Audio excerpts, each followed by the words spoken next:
Good afternoon, everyone. My name is Jason Restemeyer, and I'm a manager here at the Tulsa Renaissance Hotel and Convention Center. We appreciate you, and we are honored for you to be here.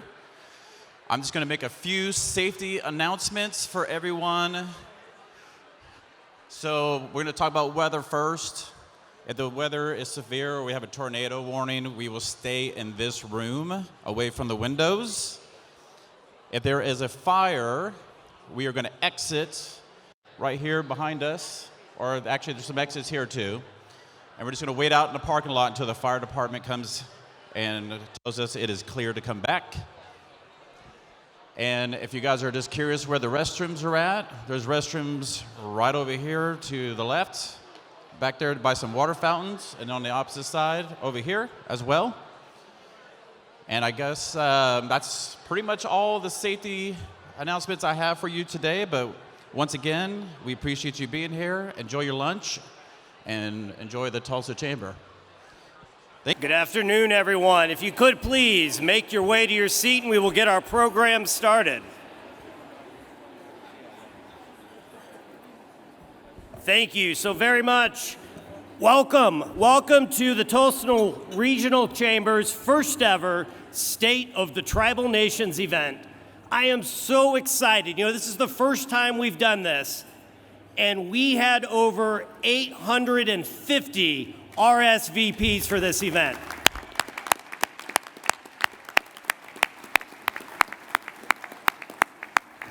My name is Trent Shores. I'm a shareholder at Gable Gottwalls, a law firm here in town. I'm your former United States attorney, and I am a proud Oklahoman, American, and citizen of the Choctaw Nation of Oklahoma. So let me greet you, Halito Chimichukma. We are here today to discuss the state of our tribal nations, and I assure you, you have heard that the state of our city is strong, the state of our state is strong.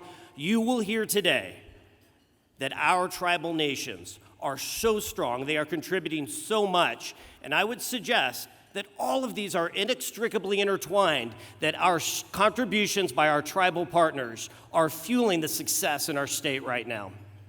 When you see the advances in technology that the Osage Nation, Tulsa Innovation Labs, and OSU Tulsa are furthering in advanced aerial mobility and drone technology, the investments in the film and entertainment industry by the Cherokee Nation, of course, the Osage Nation's story that was recently told by Marty Scorsese in the powerful film Killers of the Flower Moon.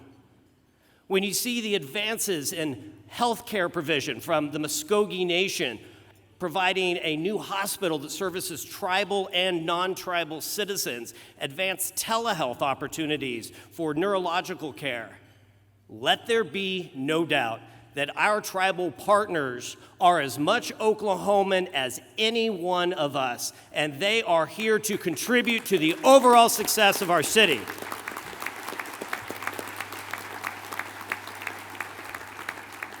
It is now my honor, it is my privilege to serve as your MC today, and I want to say a few thank yous as we kick off this event. Thank you very much to Brandon Scott, to Abby Mashunkashay, and to Jason Salzman for all of their work to help make today possible. I also want to thank the Chamber staff. So much of what they do goes unseen, but let's give them a round of applause to know that they are not unappreciated.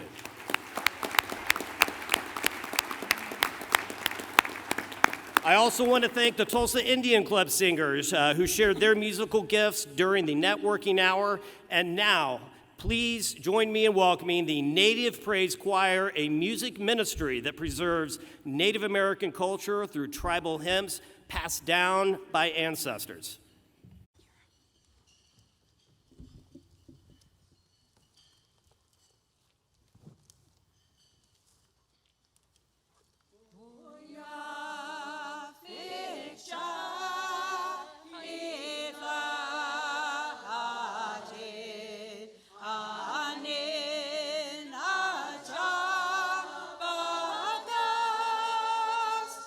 Javi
Chains are gone,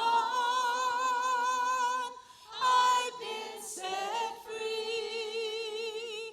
My God, my Savior, has ransomed me. And like a flood, His mercy reigns, unending love, amazing grace. Boya victa is added, anenaja bagas, Javikio fanan legas, amo layas. Unelana iueji igaguya hei nagwa josa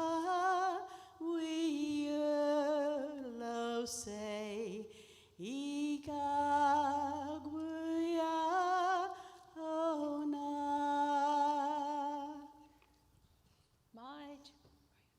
She lovish holy topama ishminti polacha hata ilbasha piyaha ishpiyo palashki.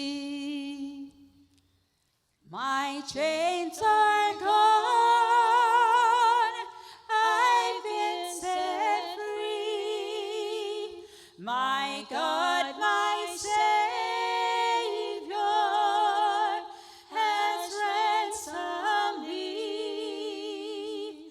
And like a flood, His mercy reigns, unending love, amazing grace. My chains are gone, I've been set free. My God, my Savior, has ransomed me. And like a flood, His mercy reigns, unending love, amazing grace.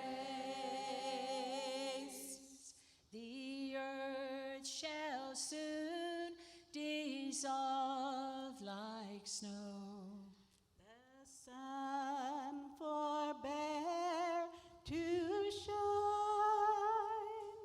but God, who called me here below, will be forever mine, will be forever mine. You are forever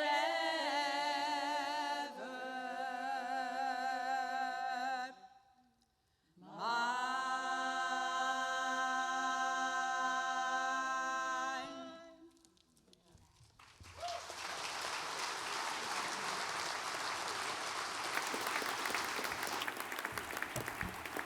Nice job, ladies. Thank you all. Thank you. Very nice job. Well, I don't know about y'all, but I feel like asking for an amen from the congregation. Amen. All right, thank you so very much to the members of the Native Praise Choir. I will now ask Raylan Butler, Secretary of Culture and Humanities for the Muscogee Nation, to offer a land acknowledgement. Raylan?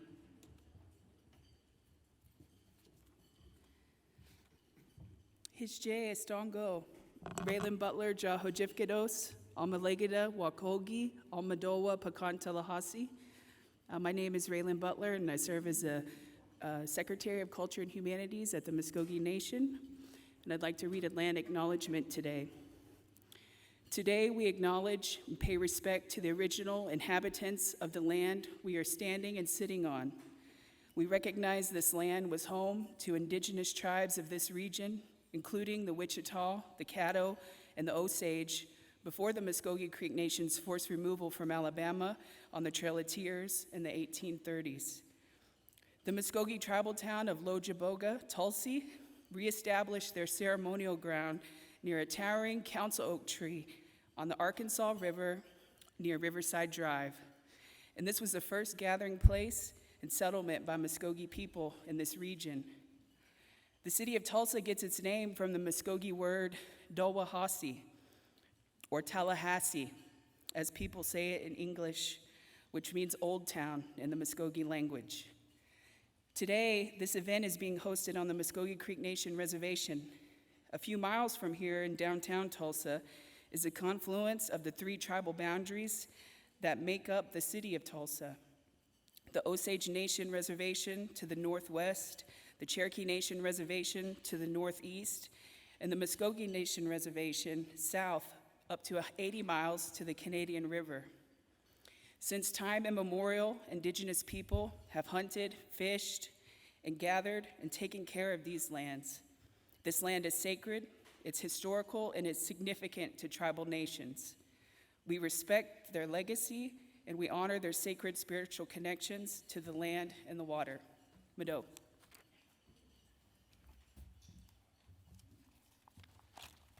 Thank you, Raylan, and we will hear from Raylan again this afternoon during our tourism and cultural education panel.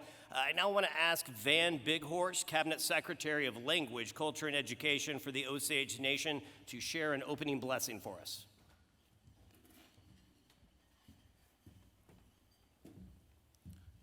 Thank you very much. Kahika awa takumbra. Itatse wakanta izinke di wawikshi. The conse midota de tasile ink se toatse ninkasi angalia pataha. The conse wadaki stompapi uncle the piaha. Itwidi hatata oada kikapi komber itatsi wakanta. The conse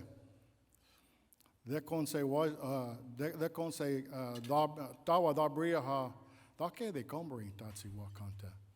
Intatsi wakanta midota onombe oho deape kikachape the aliskaki intatsi wakanta.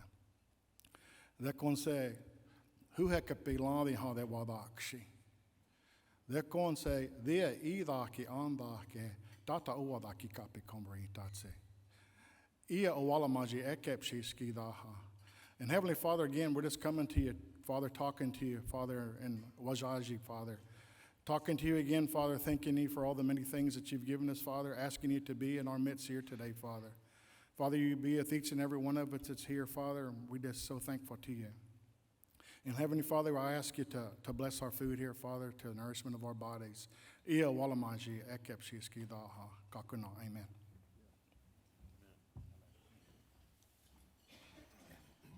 Thank you, Van, for that blessing and for your wisdom. Van will also be a part of our tourism and cultural education panel a bit later, so we can expect to hear more from him. All right, it is important to me today to first tell you to go ahead and eat. We've got a great program ahead. We've got multiple panels, but please feel free to begin eating your lunch. It is also important to note that today's event is presented by Thompson Construction and Vast Bank. Let's take a quick look at messages from both of our sponsors, who are our presenting sponsors.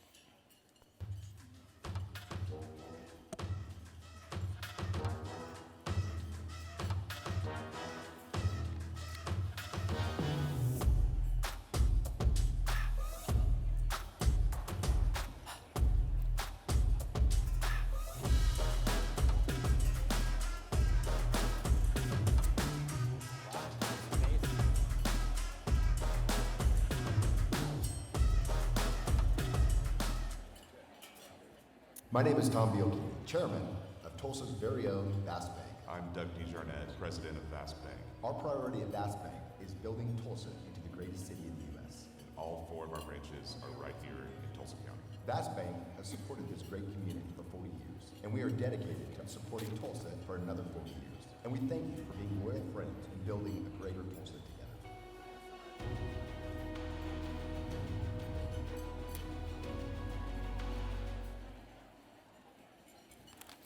All right, thank you very much, Thompson Construction and Vast Bank. Thank you, Tom and Doug, but we really enjoyed the bass that came from the Thompson Construction video.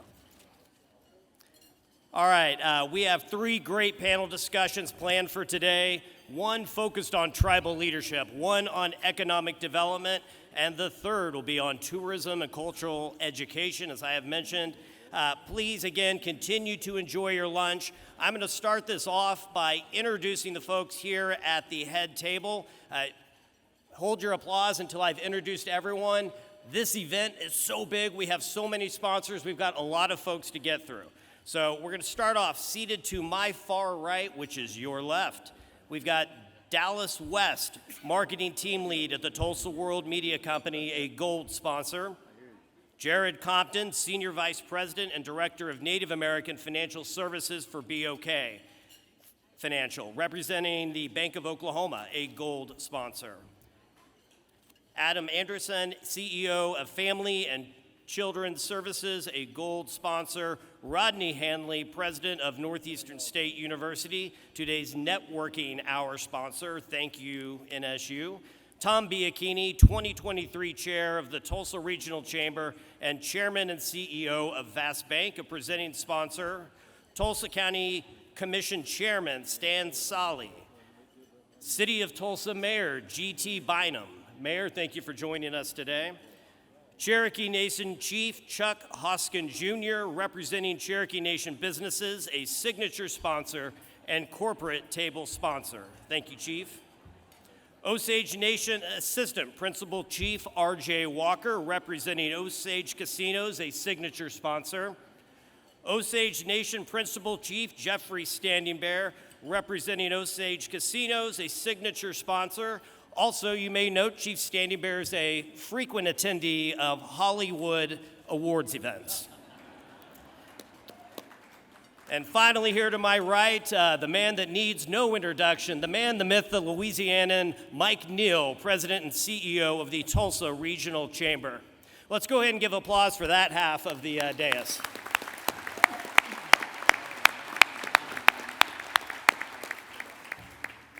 Round 2. Seated to my immediate left, your right, we have Jennifer Jezik, Chair of the Tulsa Regional Chamber and Vice President and Oklahoma Division Manager for VSC, Fire and Security. Justin McLaughlin, Executive Vice President and Chief Operating Officer of the Tulsa Regional Chamber. Chuck Garrett, CEO of Cherokee Nation Business. Galen Crum, Chairman of the Board of Osage LLC.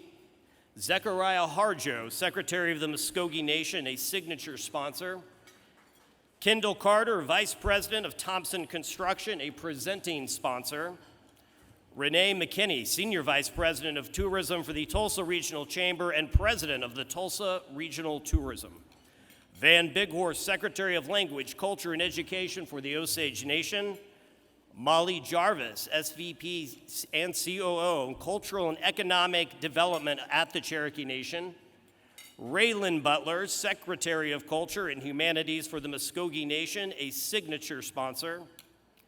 And one of my favorite parts of the Bynum family, Susan Bynum, Vice President of OU Tulsa, a gold sponsor. Roger Ramsire, Vice President and Oklahoma Market Leader at Cox Communications, a gold sponsor. And Chris Binge, former Oklahoma State Secretary of Native American Affairs, current Vice President of Operations at Oklahoma State University Institute of Technology, representing the OSU Center for Health Sciences, also a gold sponsor. Please join me in welcoming this half of the dais.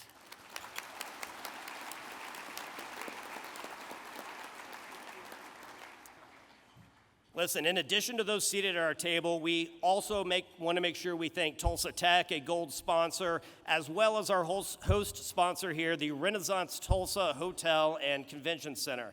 And then, of course, to everyone who has been a sponsor, our silver and corporate table sponsors that are sitting out here and who are listed on the back of your programs. One more round of applause, if you will indulge me, for all those who contributed to support today's event and help us pull this off.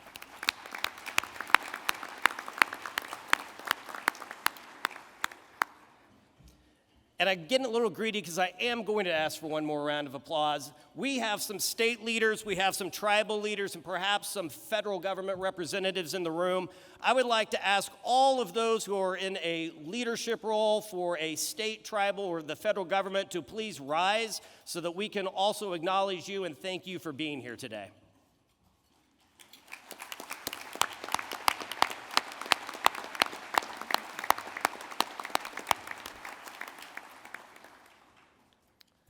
All right, let's jump right in. Today's first panel is focused on tribal leadership, something which we have an overflowing abundance of here in the Tulsa area, thanks to the great leaders from the Osage, Cherokee, and Muscogee nations. Today, we are going to feature those leaders on the panel, and I'm going to ask our moderator, Jennifer Jezik, and our panelists to convene while we take a look at a short video from the Osage Nation. What is an Osage voice? What does that Osage world look like? It's a tie to this land. It's a tie to the people and the memories of this land. It's important for us to be here. You know, Oklahoma, they used to use the tagline, Oklahoma is Native America, and that is true. As Osage people, we are giving people. We are proud people. We are unique. Where we are, how we've gotten here, where we came from, to be a sovereign nation, it means everything. You're born as an Osage, and you're going to leave as an Osage.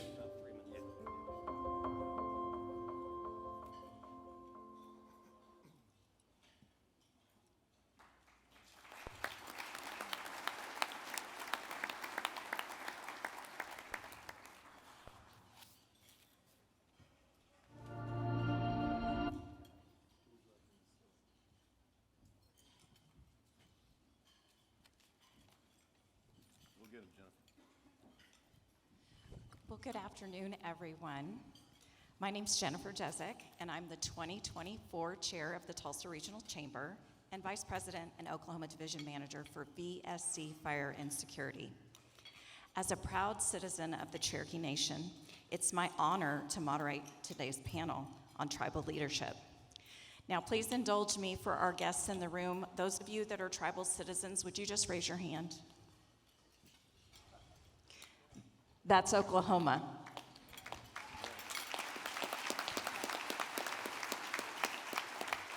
Let me begin by introducing our panelists.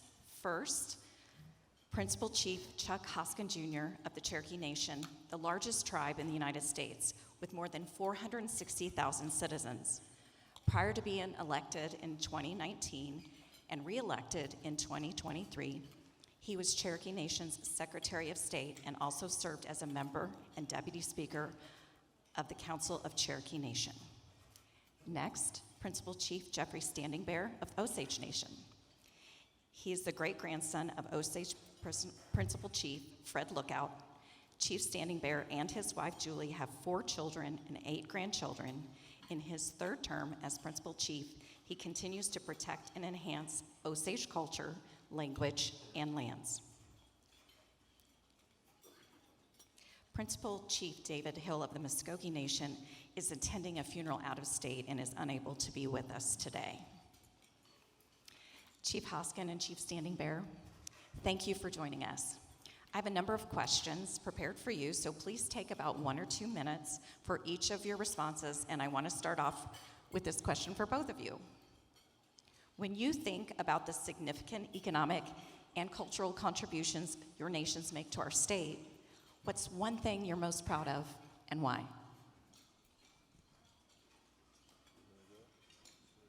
Historically, the Osage have been an oil and gas tribe.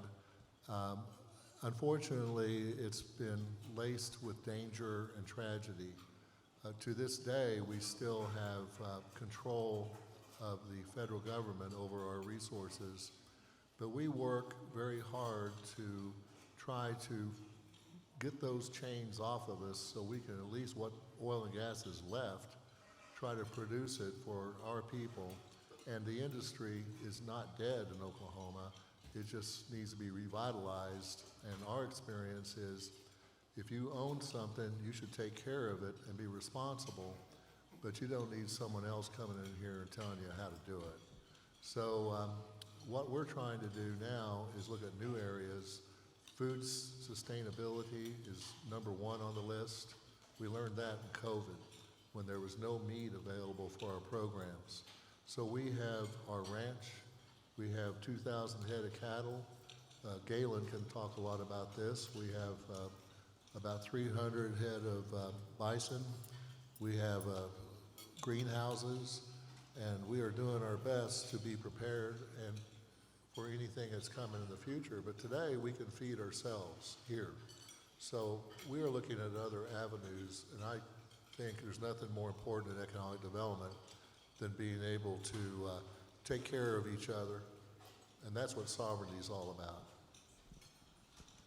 Well, I'm most proud of, and I think it's comparable to what Chief Standing said, I'm most proud of the fact that 200 years after our forced removal, about 117 years after the state of Oklahoma was imposed upon tribal lands, and against the backdrop of a 20th century in which the United States suppressed the Cherokee Nation, that against all of that backdrop, in the past 5 decades, we've gone from the United States taking its boot off the neck of the Cherokee Nation to leading this state in the economy, in healthcare, in solving problems for communities that need a champion. And I'm talking about a great many rural communities out there that need a partner.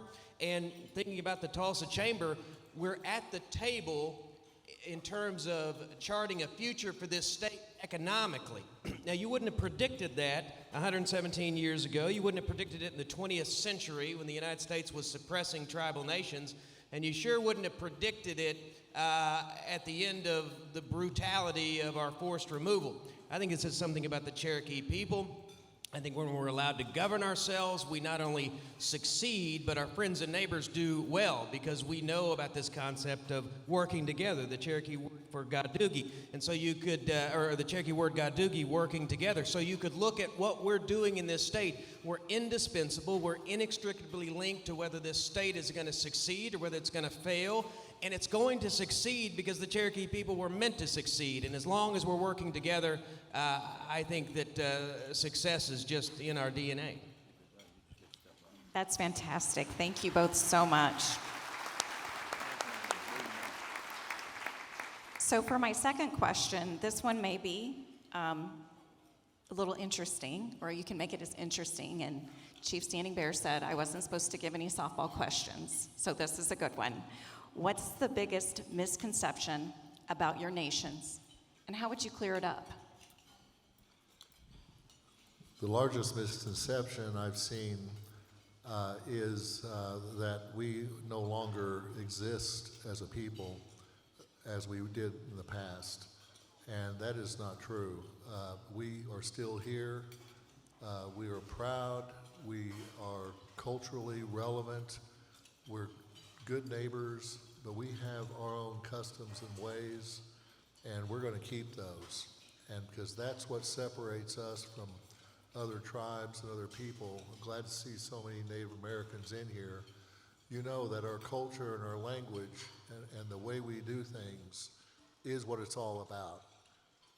We've got to just hang on and keep advancing and teach the children.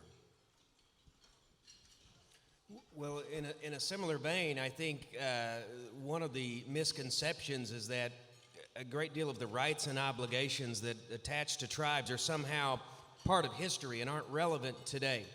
And then relatedly, I think there is a sense, although I think it's changing in this state, and I think it's changing in part because of the work we do throughout the communities. I think there's this sort of sense that tribes and tribal citizens get some sort of special handouts, that it's some sort of a welfare program handed down by the government of the United States, when at the root of it, and this is what people in the country need to understand and what people in the state need to understand, that these are obligations. These are bills that have come due. These are treaties and statutes and court decisions that lay a foundation for legal obligations. And the question always is whether the United States is going to live up to its legal obligations. And so when people see resources flowing to tribes, or they see particular laws or programs that are designed to help lift Native Americans up, that is because of the injury done to Native Americans, or it's because of some trade-offs that were born of deals that were not fair, but the United States has an obligation to make right. And so what we have to do as tribal leaders is not just lead in a great many areas in the economy and in dealing with problems in communities. We've got to continually remind the country that these things that tribes are trying to do are really rooted in history and they're rooted in law, and that's a very complex subject. And so when things like the McGirt case comes up, or other aspects of treaty rights or jurisdiction, there is a steep learning curve, but I think it's the obligation of tribal leaders to try to help educate the public, and this is one way we can do it. Thank you so much for that answer. So our third question, and I love this one, in what ways have your leadership priorities evolved over time? Well, the Osage Nation has had several forms of government since 1881, and 1906, as our lands were being divided, our surface lands, it changed again. And for 100 years, in order to vote in an election or be a member of the Osage Nation or to hold office, you had to have an oil and gas interest. And that's just determined your vote. So today, of the 25,000 Osages, we have about 6,000 that have some oil and gas interest, which under the old system would have meant the rest of us would be disenfranchised. Now, I happen to have a small interest, so I'm one of those privileged few, but the key was convincing the United States Congress in 2004 to allow us to have one person, one vote. And as basic as that sounds, that is a new experience for many of us at the Osage, because we wrote our own Constitution, voted on it in 2006, but we're still finding our way, and this is a direct result of federal governance over ourselves and our property. And we are pushing aside those shackles and learning how to govern ourselves like we used to. We have a strong historical record of self-governance. We just need the United States and the state of Oklahoma to continue to work with us to provide democracy among all people. Thank you. Well, from my perspective, if I understand the question to sort of be in my present time in office, how priorities have changed. And part of it's been born of crisis, which we've all experienced in the form of, the worst public health crisis in living memory, COVID, and how we had to respond to that. And part of it is born of not a small amount of political opposition from a sort of regressive, a small portion of the country and the state that are opposed to progress for tribal nation or opposed to tribal sovereignty. And so responding to that has occupied and shifted some of the focus of my administration.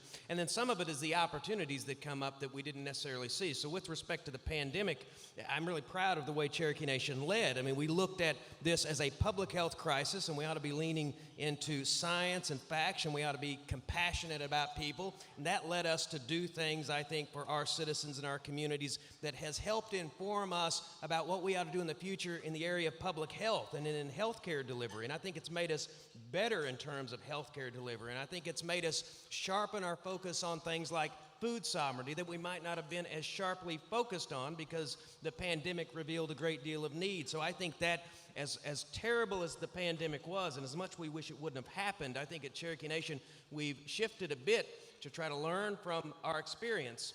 Now, with respect to the opposition we faced, I think it's no secret that from time to time the governor of the state of Oklahoma and the chief of the Cherokee Nation don't see eye to eye on tribal sovereignty, but that opposition has, I think, allowed us to build a lot of great relationships with other tribal leaders as we rally around tribal sovereignty and make alliances with other folks, including people in the business community and people in political leadership and people across the community. So in that way, I think we've shifted a bit.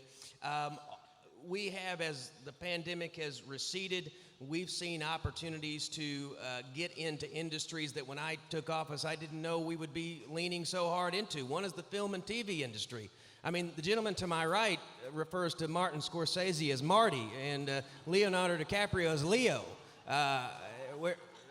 This gentleman's a leader, but we're trying to do our best in an industry that when I took office, I didn't particularly know we would be, as a state and as tribes, leading in. But the bottom line is the Cherokee people are not a people content to sit still. We weren't a people meant to fall behind. We were a people meant to lead. And as long as we're leading this changing landscape, whether it's opposition from a governor, whether it's a pandemic, or whether it's an emerging industry that we see and we got to seize upon, I think we're going to shift and we're going to, I think, do well as long as we have the right priorities. And I think at the Cherokee Nation, we do have the right priorities. Absolutely.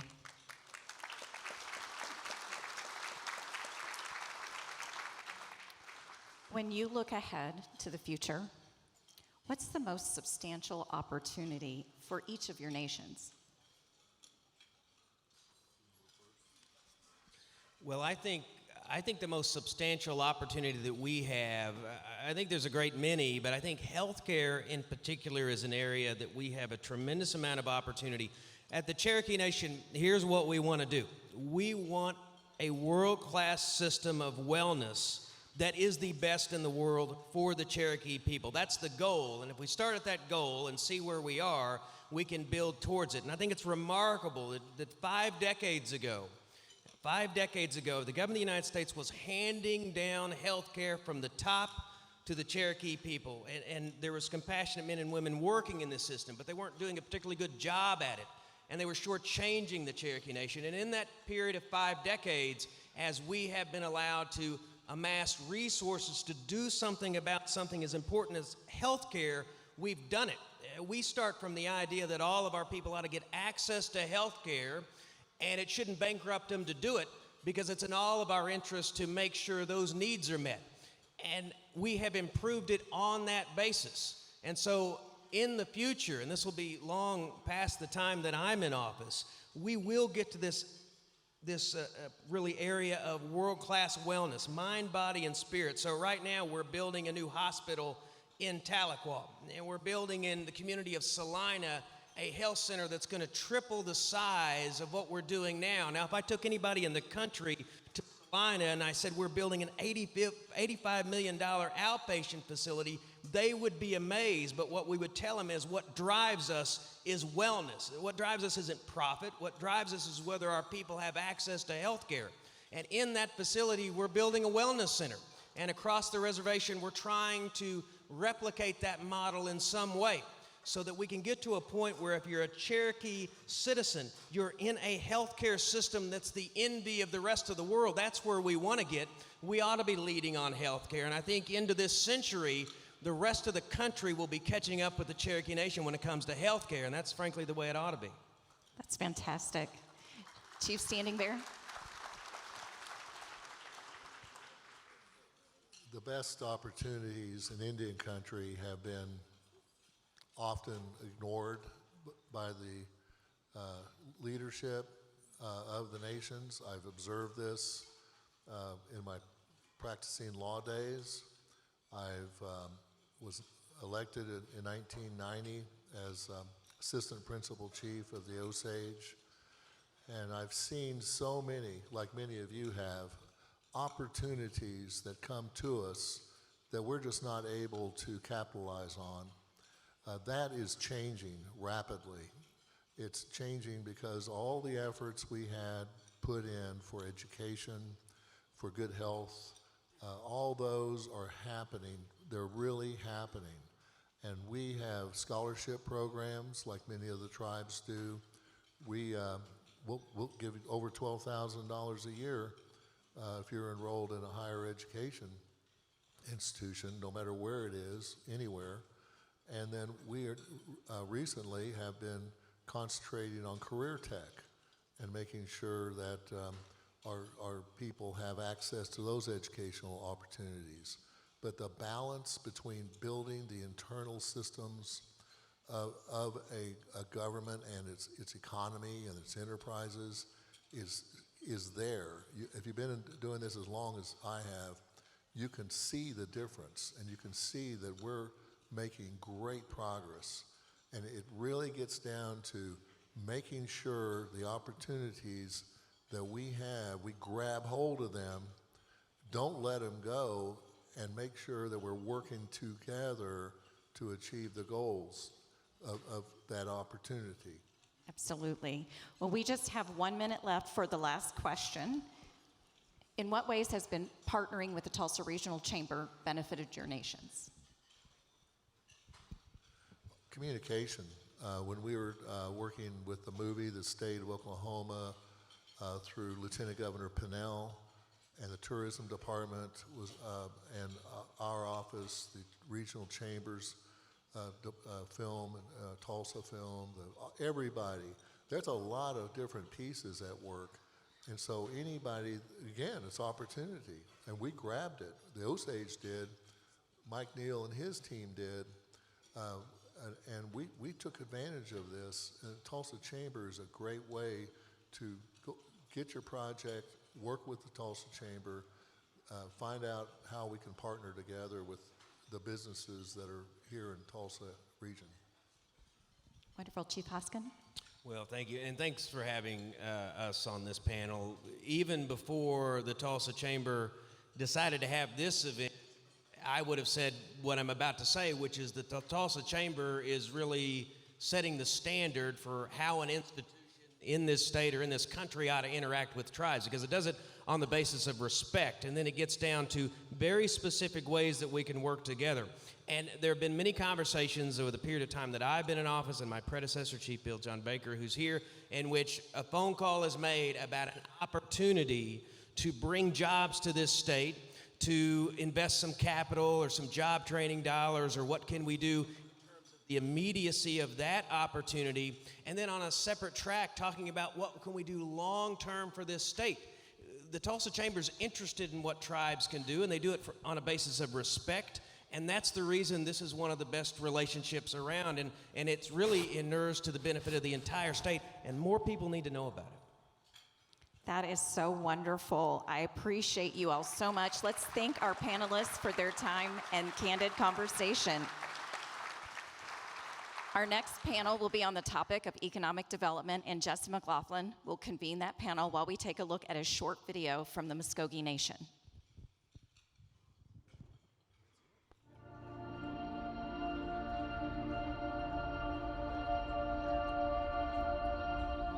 At the far end of the Trail of Tears was a promise.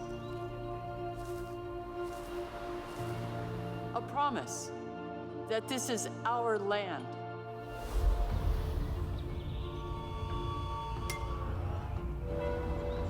And we are still here. Standing strong. Honoring our past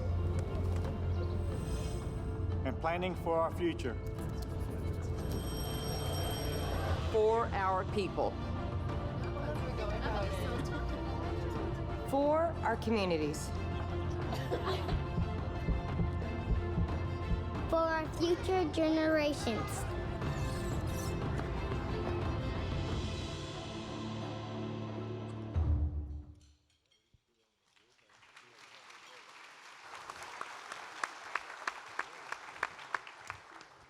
We're Good afternoon. I'm Justin McLaughlin, and I serve as Executive Vice President and Chief Operating Officer with the Tulsa Regional Chamber. And it's my privilege today to moderate the panel on economic development. We have three expert panels with us today. First, Galen Crum is Chairman of the Board with Osage LLC, the umbrella arm over all LLC business ventures of the Osage Nation. The Osage LLC portfolio includes several 8A companies and joint venture partnerships servicing environmental and construction contracts throughout the United States. The 35,000-acre Osage Nation Ranch, Skyway 36 drone development and testing facility, and Osage Innovative Services LLC, which is currently being established in conjunction with the Osage Nation. Next, Chuck Garrett is the Chief Executive Officer for Cherokee Nation Businesses. He has more than 25 years experience in the legal, gaming, and commercial real estate industries, holding senior management roles at several large corporations. He joined CNB in 2013 and was promoted to Executive Vice President in 2015. As CNB's Chief Executive Officer, he works with the Board of Directors to set vision, direction, and strategy for the company. Zechariah Harjo, Secretary of the Muscogee Nation.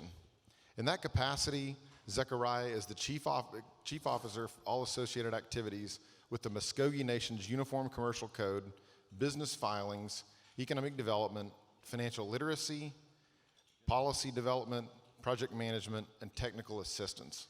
In addition to being a Muscogee Nation citizen, Zechariah is also a lineal descendant of the Navajo, Chickasaw, and Seminole nations. Zechariah holds a bachelor's degree in public administration and public policy from the University of Kansas and a master's degree in legal studies from the University of Oklahoma College of Law. Please help me.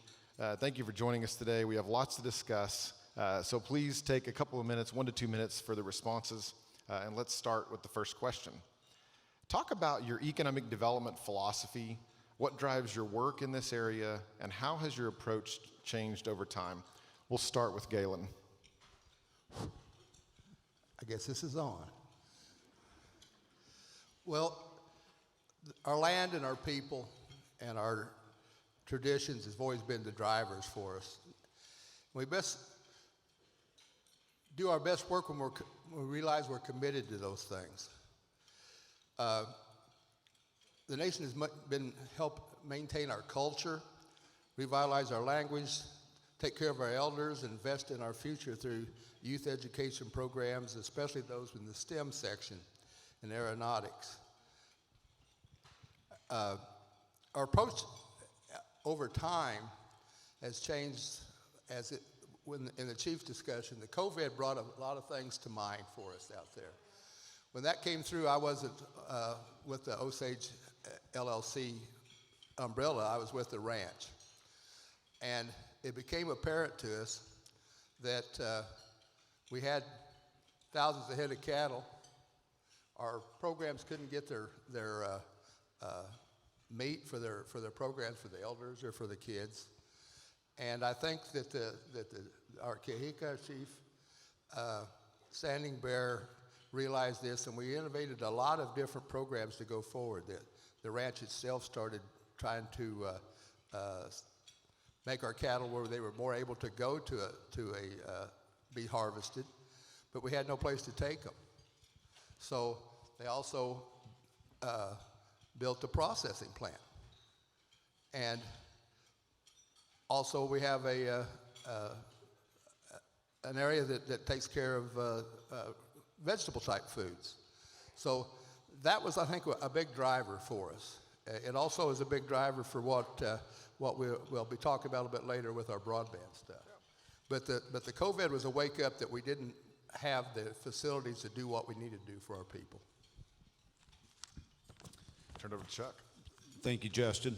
Well, philosophically, I think our approach is to first focus on creating the environment for economic prosperity, whether it's quite literally the infrastructure, roads, water, et cetera, or sort of an expanded infrastructure such as education, healthcare, Chief Hoskin mentioned earlier. So number one, creating that environment, that successful ecosystem. Number two is really partnership, which is at the heart of what we're talking about today, whether it's partnering with tribes within our state, our neighbors, other tribes across the country, or regional chambers, the ports, other entities, economic developers. So partnering with those around us to do great things.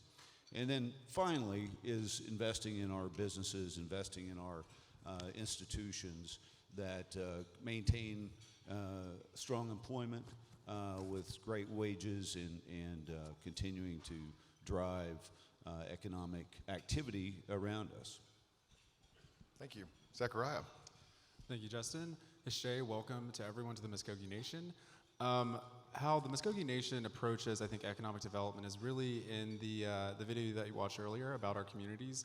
We are committed to strengthening our communities, be they tribal or non-tribal, in the most, I guess, economically important, as well as, well, let me back up. I'm so sorry.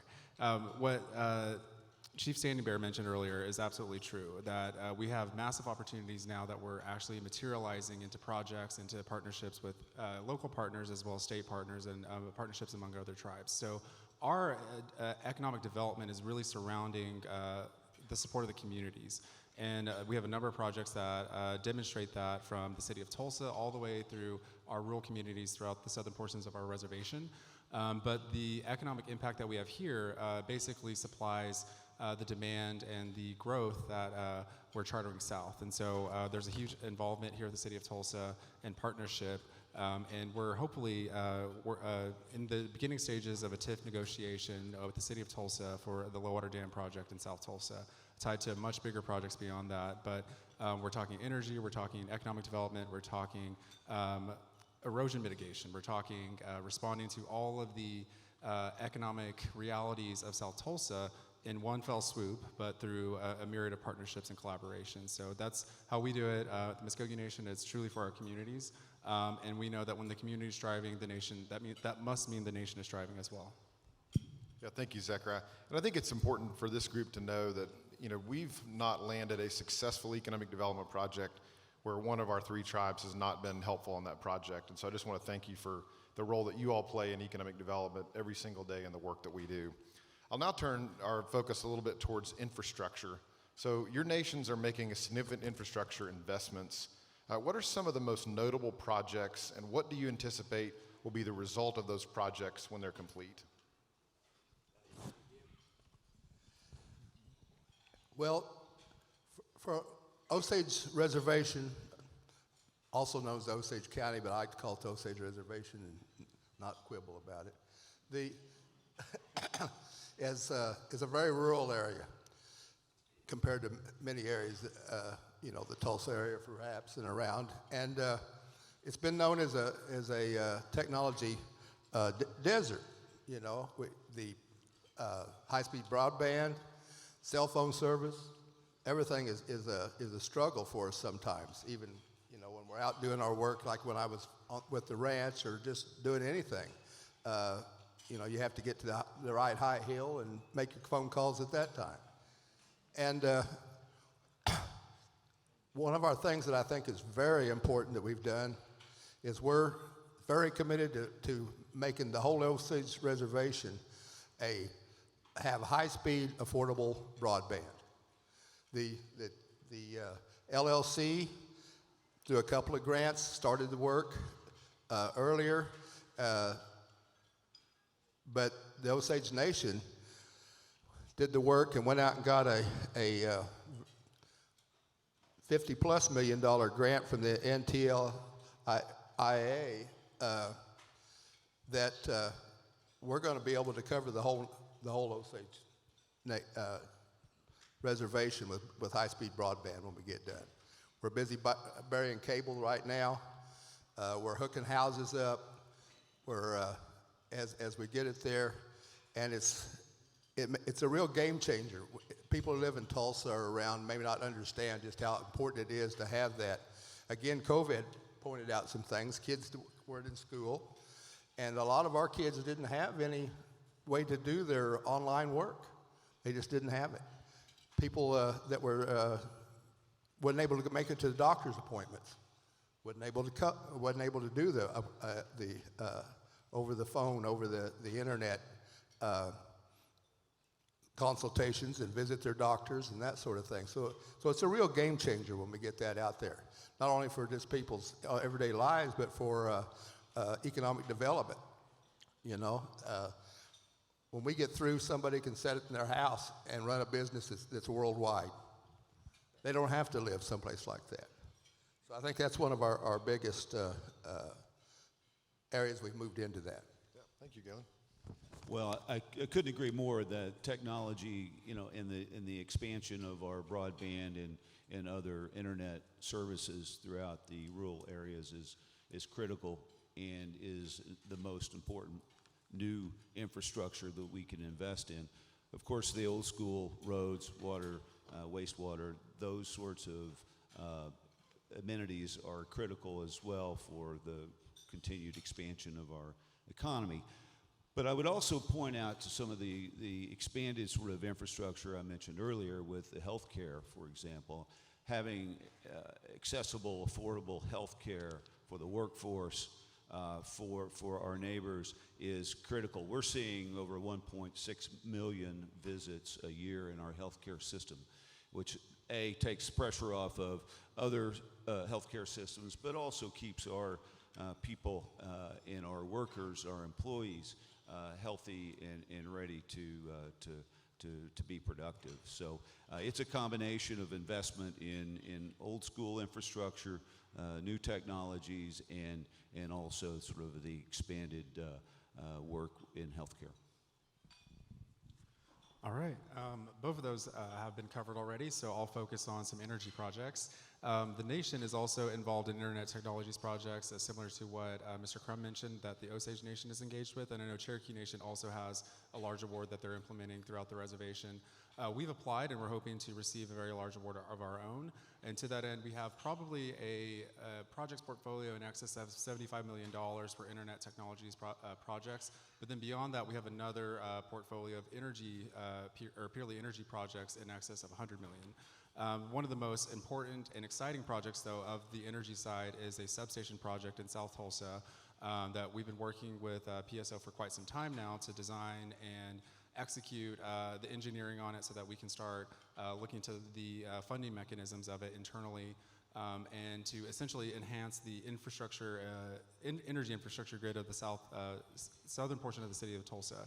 And that really frees up all of the pending development in South Tulsa, including the Low-Water Dam, the Outlet Mall, and all of the developments along the river on the Jinx and the Tulsa side. And so resolving that energy situation is of the utmost importance, and we're happy to do so.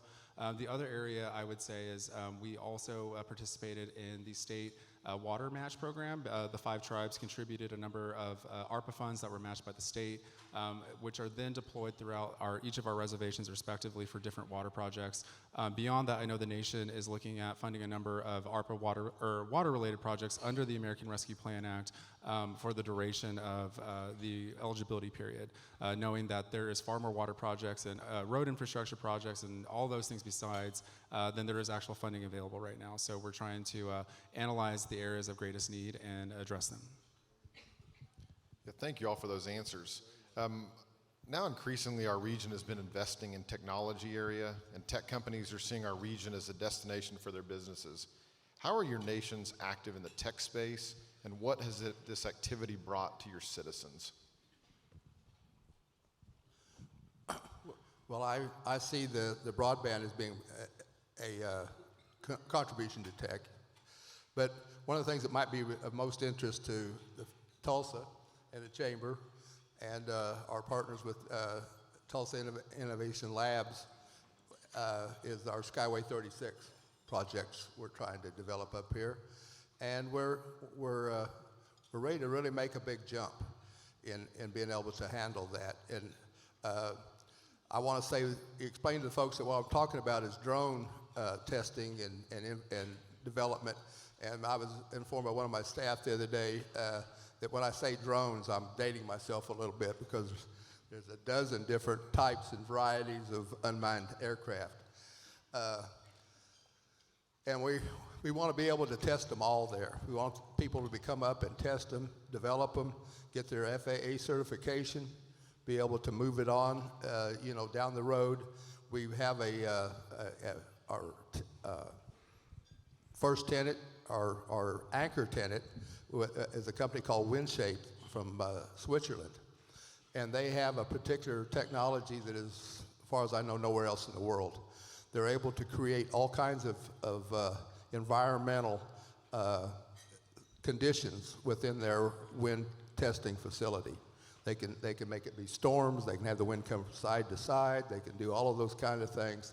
And they will be hopefully in operation by about October of this year. And as everybody that's developing the drones or flying objects, we have airplanes, that what they need to do is be able to test them quickly, get them certified, and get them out, because they're all in a race.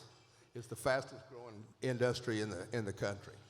And so we hope to bring those into Tulsa, where we already are, I think, listed as a tech hub for that. And we want to be known all over the nation to bring them to Tulsa and work here. And not just at ours, we'll let other people be involved too. But of course, we'll have the best, and we want to offer the best. And so I think that's one of the areas for tech that we really have. And also, we're developing those programs with the idea that we will do mentorships for kids. The Skyway, or the WindShape, is also coordinating with the schools. And so we're bringing our kids up and going to be able to teach them how to do these things. Thank you for that. Chuck? Just a few examples, Justin. One of the things that we've been focused on in terms of technology is making sure that our citizens can access services online. We developed a Gadugi portal that allows our citizens to access various government programs and services electronically via email and internet. Another area, though, is we're a consumer of technology. I mean, whether it is analytics, HR analytics, whether it's cybersecurity, developing those technologies, working with other companies, and utilizing those for our own businesses is an important area for us to continue contributing. And I think finally, our Defense and Aeronautics Division services the federal government in various autonomous unmanned aircraft and other technologies. And of course, we've partnered actually with several people in this room in that area to help make Tulsa in this area a leader in those technologies. So we're developing solutions for the federal government in that area, and I think it's it's something that will benefit us all right here at home as well. Thank you. So with this introduction of this topic with the first two speakers, one of the other areas that I know tribes have a particular interest in is criminal jurisdiction and the application of tech and UAS, unmanned aerial services, to address a lot of ongoing needs about monitoring and even LiDAR scanning and whatnot of the terrain. And so that's some of the areas that the nation is interested in because of McGirt in particular. Our jurisdiction has increased, of course, more than it was, before 2020. And so utilizing technology like UAS as well as other forms of tech for cybersecurity measures is a big interest of the nation right now, but we're also looking into the business component of that, whereas the manufacturing as well as, I guess, direct testing of it is largely practiced by some of our peer tribes here in the region. So there's no need for us to get involved in that, but instead looking at how those technologies can be applied to governmental services is kind of where we're more interested in. And the second part is workforce development. As we all know, the sciences within tribal and people of color communities are often lower in terms of participation and graduation rates. So anything that we can do to support the increase of those or reduce the barriers for those students to success is a high priority of ours, and that means working with local colleges and universities. I know to date the Cherokee Nation and some of the other tribes, possibly Choctaw and Chickasaw, have partnerships ongoing with Oklahoma State University related to STEM and other sciences, and I know that we're following suit both currently and in the near future. Well, thank you all, and thank you for the strong partnership with your three tribal nations that we have in economic development. Let's have a round of applause for Galen Crum, Chuck Garrett, and Zechariah Harjo.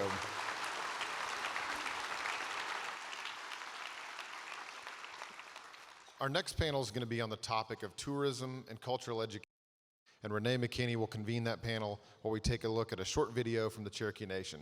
Thank you.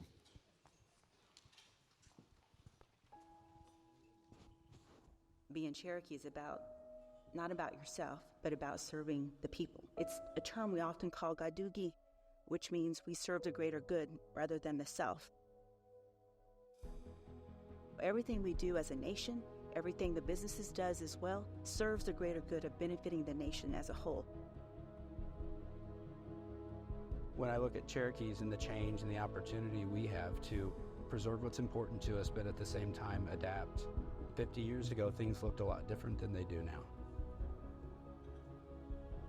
History shows that when the Cherokee people are allowed to exercise the rights endowed by their Creator to govern themselves, to self-identify, to chart their own course, great things happen. But the other ingredient to that is that history shows us that when the Cherokee people, and we have time after time exercised this, when we have exercised the wisdom to work with our friends and neighbors, it gets even greater.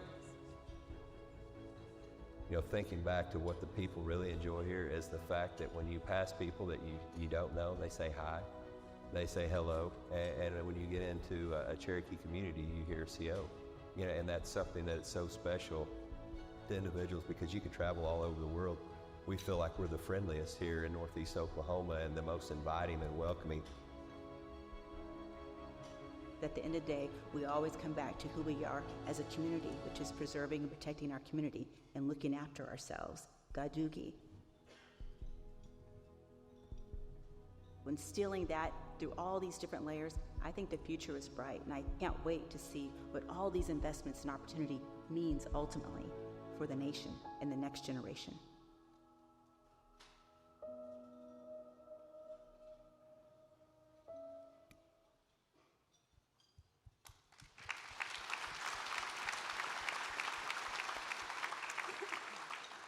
Good afternoon, everyone. I'm Renee McKinney. I'm Senior Vice President of Tourism for the Tulsa Regional Chamber and President of Tulsa Regional Tourism.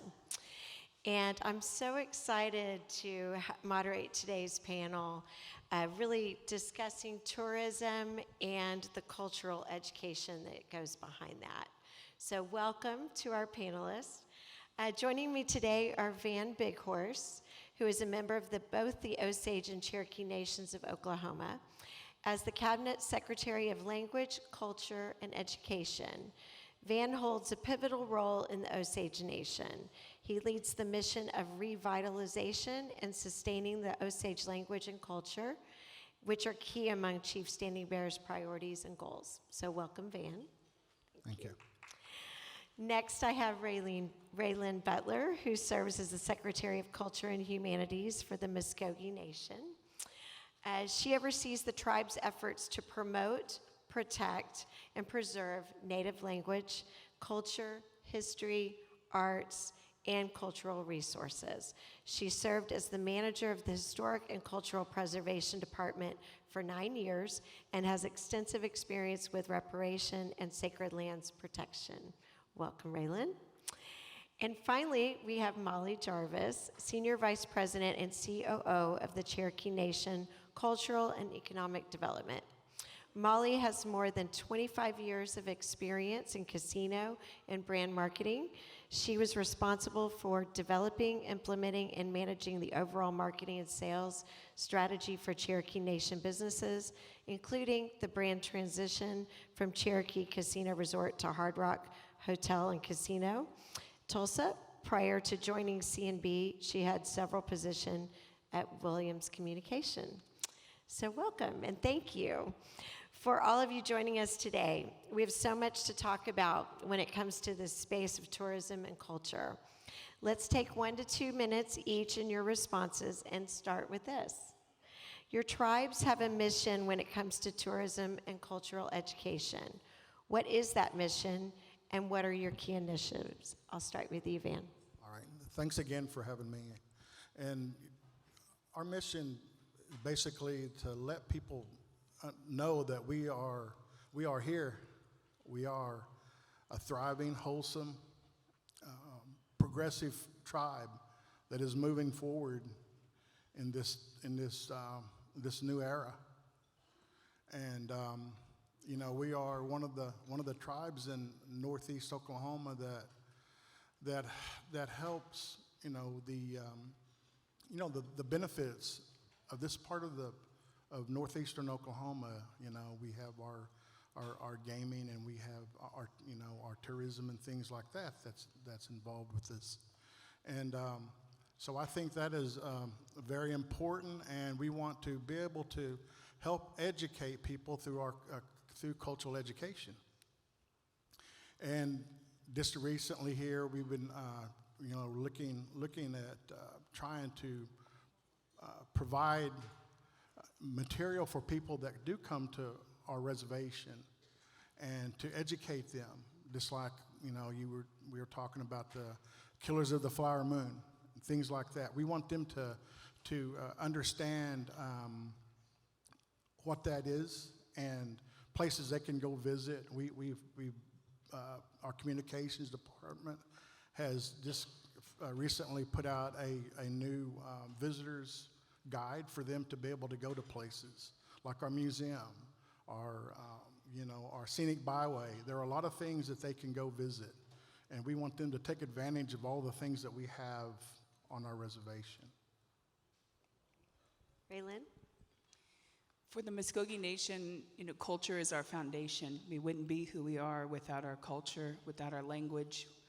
We maintain our traditional ways of life, our churches, and we have great pride and have longevity in maintaining that culture identity, which is critical to moving forward. And so our mission is really to try to preserve, protect, but also to promote and help the next generation to keep moving forward in these ways. I'm in a new position that just started in February. It's a cabinet level position where there's a cultural person at the executive table when decisions are being made. This is really important because we've had language programs, cultural programs, museums all operating separately, collaboratively at times, but with this new Secretary of Culture and Humanities is to really bring all those programs together and start strategically planning our next steps, which we hope to include a language immersion school and also our own cultural center and museum that we have been planning for a long time. There's been several attempts, but I'm hoping that this time around we're going to actually see the design get built, and maybe it will be in Tulsa. Well, who knows? There's a lot of things upcoming in terms of that, but we also have a welcome center that we're planning on having, and I'll talk a little bit more about that. But for right now, it's really bringing these programs together, trying to create more opportunities for our communities and our citizens to engage, and also to support our fluent speakers and to support those culture bearers and knowledge bearers as a tribal government to provide those services the best of our ability. That's great, thank you. And Molly? Thanks, Renee. When it comes to tourism, our primary goal is to share authentic Cherokee history and culture really through our own voices and through our own perspective. And we do this through our programs, sites, and events. Cherokee Nation Cultural Tourism was founded in 2007, and our work includes award-winning specialty and event tours. We operate 8 cultural museums throughout the reservation and multiple retail locations. And what's unique about each of these is these locations of the museums are really the backdrop of where the history happened.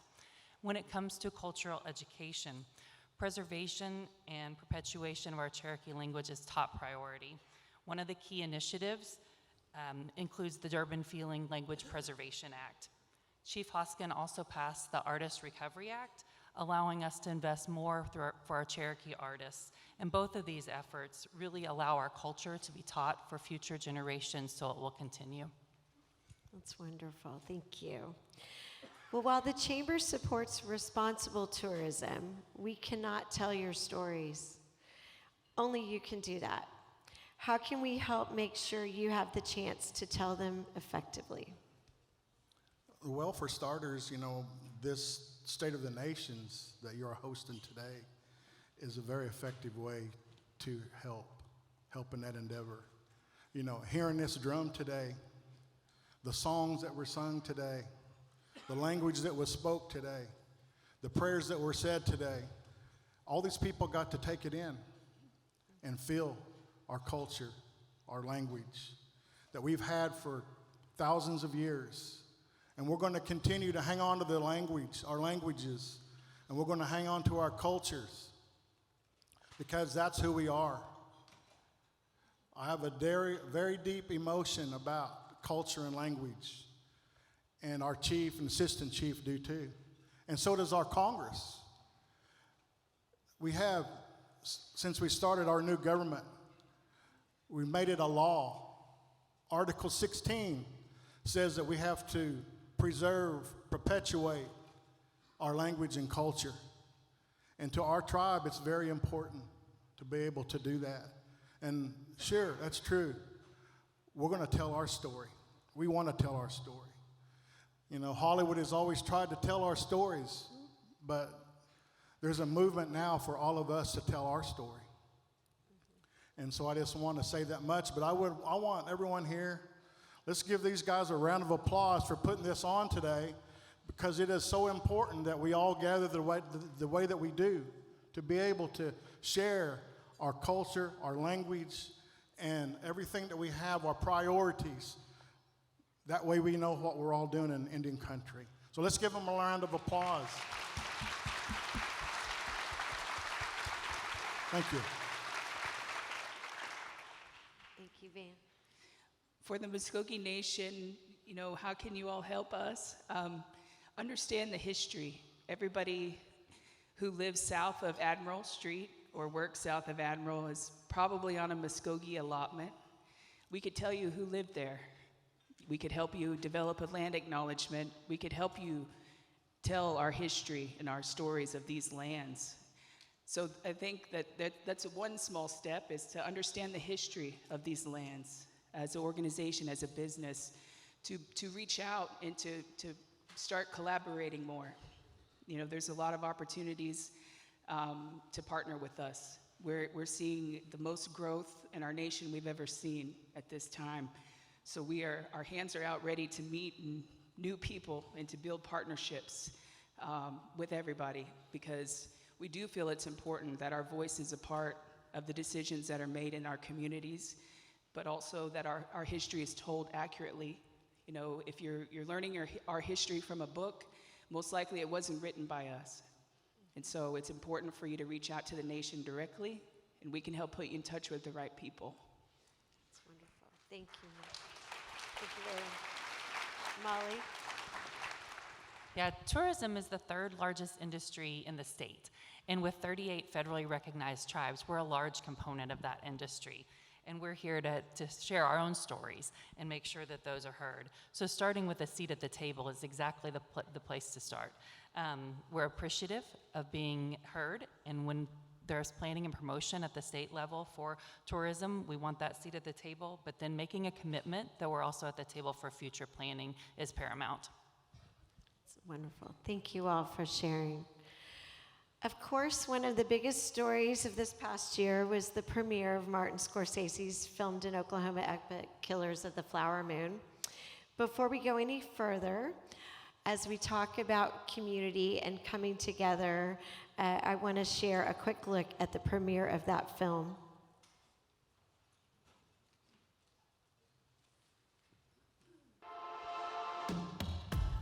This film was such a big endeavor. It took state leadership, city leadership, tribal leadership to make it come to fruition, and we couldn't be more excited about statewide collaboration on this project and future projects to come. This film is so important to our local film industry. It's created jobs, it's given opportunities to businesses to be a part of the film industry.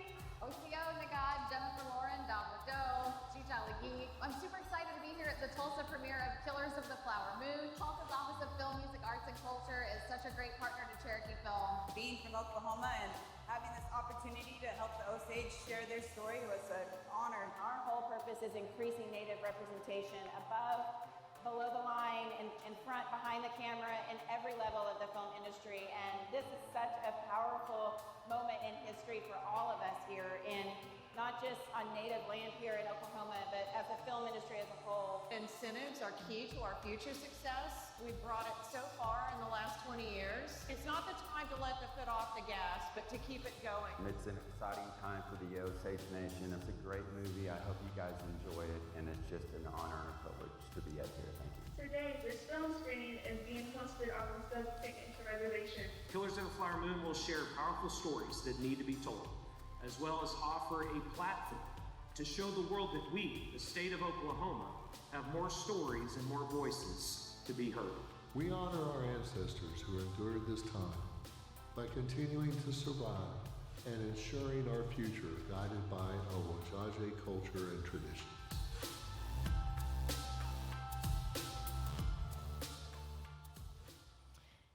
So in seeing that video, I love that we all came together for that moment. What are your thoughts and role in the entertainment, such as movies and TV shows, in educating non-tribal citizens? Okay, I think it's safe to say that it was an extraordinary experience for everyone that had a part. From the actors to the people that helped with making the movie. We even had Osage constituents that got to engage themselves in all aspects of the movie. We want everyone to know that Marty Scorsese and Apple, as the chamber is here, were great partners. And they were very respectful and humble.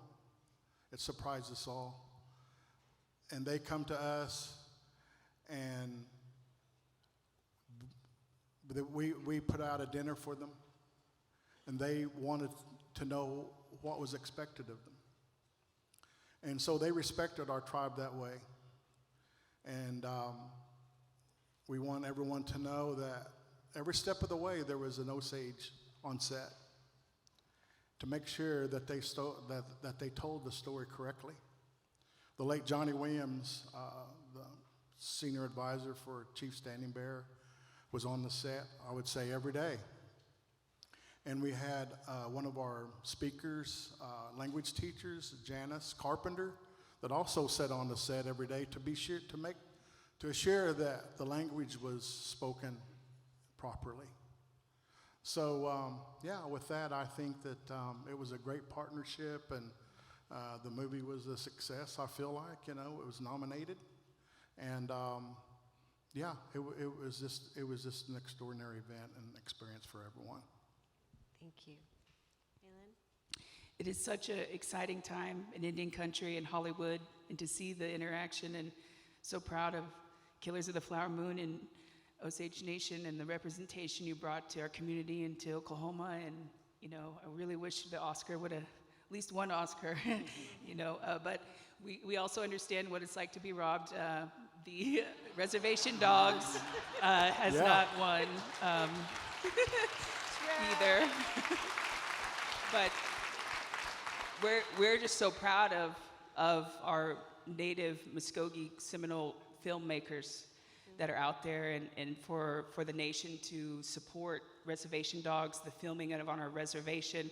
They filmed in our Muscogee homes, at our churches. They used the Muscogee language. We had Muscogee actors and people on set. And so it was one of the first to be done. And so we are still riding off the coattails of that success of Reservation Dogs, and look forward to but also building initiatives to support young and upcoming, supporting more scholarships for people to go into the arts and to pursue these type of careers, because that door's open. And now more than ever, people are listening and they want to include the tribal voice from tribal people. And so it's a very exciting time for the entertainment industry to see these things coming to life. I just want to mention real quick and invite you all. We have a Muscogee Art Market this weekend at River Spirit Casino. It'll be on Saturday and Sunday. And it's free admission, but we have over 90 artists from across the country that'll be there to display their art. And there's a competition, and there's different events and things. And so it's another aspect of cultural tourism to bring those artists here to Tulsa and for people to come and learn and see these great pieces of artwork and get to meet these artists as well. Thank you. And Molly? Yeah, well said, Raylan. I agree with you. I think the TV and film industry is a great way to educate the public at large. And right now, this industry is paying attention, and they're paying attention to the detail needed for the Native narrative, and they're asking for consultation, and we're getting better representation in front of and behind the camera. And for Cherokee Nation, we really dove in head first with this, with Cherokee Film, my colleagues in the room here, with the creation of our ecosystem that really supports production and economic activity within the reservation. Our film commission, our production team, our studios, and our institute that's soon to come all work together to seize opportunities to reclaim our Cherokee narrative and the Native narrative on a local and global scale. And I'll put my own plug in here for a cultural activity this weekend. We have Watercress Fest, which is a new activity at Saline Courthouse Museum on Saturday, April 20th. That's excellent. Thank you. Well, we just have a minute left. So the Chamber values its partnership with all of our tribal nations. What more can we do to further enhance those partnerships in your future? Well, again, the Chamber hosting this is a great example of how you can continue to be a partner with the tribes. And, we're just, it's just a wonderful opportunity for the tribes to get together and to share ideas. And, we're all committed to our communities. We're all committed to the state of Oklahoma. And, through these opportunities, it's just going to make us all stronger. Thank you. Raylan? I would agree. I'm so pleased to see so many people and interest here to hear from the tribes partner. I would say that, continue to do things like these, more events would be great. And, we also, all three of us have great facilities that can host them next time. Excellent. Excellent.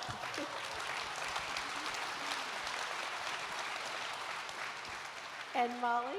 Yes, and Renee, thank you. This year we were honored to be the Chamber's Tourism's Partner of the Year, so thank you very much for that.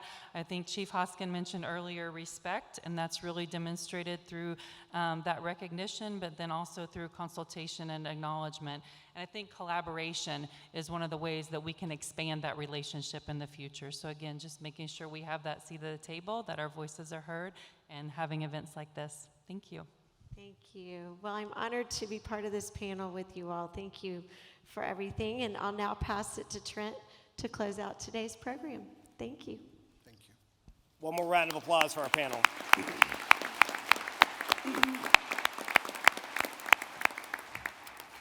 All right, thank you all so much for being here today. I am inspired by what I've heard, by what I've seen. I wish you could stand here. But just look around this room.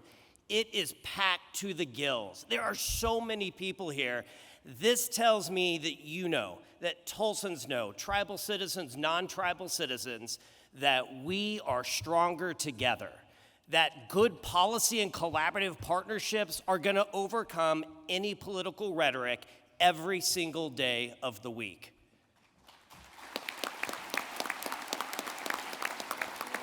I am so thankful for the Tulsa Chamber for hosting this event. I want to mention, stick with me here, just a few events that the Chamber has coming up. We hope that you will sign up and attend. They're all wonderfully valuable.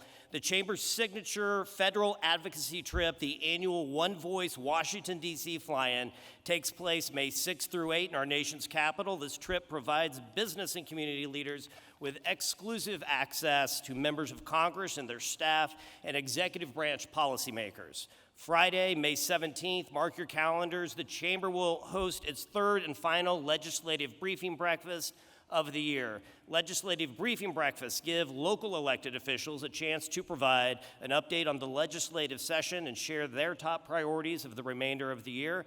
And this event will feature a speaker, a panel of legislators, and updates from local elected officials in attendance. And then on May 30th, that's a Thursday, the Chamber will hold its annual State of Inclusion event. The State of Inclusion elevates and furthers the Tulsa region's efforts to cultivate diverse, equitable, and inclusive best practices. This year, the State of Inclusion will feature Shaylin Jackson, Chief Equity Officer of the City of Oklahoma City and founder and principal strategist of Sonder Consulting, a diversity, equity, and inclusion firm. Her presentation, Inclusion Reimagined, challenges traditional views on diversity, equity, and inclusion, empowering attendees with the tools to articulate DEI as a strategy for collective access and success. This event is also going to feature a panel of speakers to share insights and best practices in DEI work. Clearly, that is effective and working. We saw so many strong Indigenous women up here today presenting to us, so thank you to all of them. All right, you can register for these events and all upcoming events at the Chamber if you go to tulsachamber.com/events. The centerpieces on your tables, please, they are yours for the taking, so grab one, decide among yourselves, arm wrestle, flip a coin, a little rock, paper, scissors, take them with you, otherwise we have to figure out what to do with them. Finally, I want to make sure to say thank you to all of our sponsors today. I want to say thank you. I want to say Wado in Cherokee. I want to say Muddo in Muscogee. And I want to say Wewena in Osage. Please take care of all the businesses by saying thank you. When we walked in today, there are 2 Tulsa police officers out there keeping us safe. Tell them thank you. I also saw Shannon Buell from the Cherokee Nation Marshal Service. I saw Denise Henry from the Muscogee Light Horse. Let's thank our law enforcement officials who, despite what you hear every day, are working together hand in hand seamlessly to keep us safe. That's all we got. Thank you all very much for this State of the Tribal Nations. Have a great day.